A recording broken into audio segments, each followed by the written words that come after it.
আমরা আজকে আসছিলাম পিকনিক করার জন্য। রান্না বান্না হয়েছে, এখন শেষ পর্যায়ে পাক হয়ে গেছে। এখন ওই যে সবাই খাবো। এই ভাতটা একটু দেখাও, ভাত রান্না হচ্ছে। আর এই এখানে মুরগি রান্না করছি।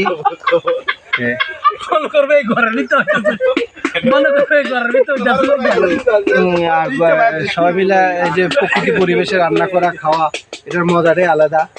আমরা যারা ঘরে বসে থাকি, ঘরে বসে না থেকে আসি, প্রকৃতির মাঝে আসি, আইসে এরকম এক দুইটা পিকনিক করে নিজের মন ভালো থাকবে, স্বাস্থ্য ভালো থাকবে, শরীর ভালো থাকবে।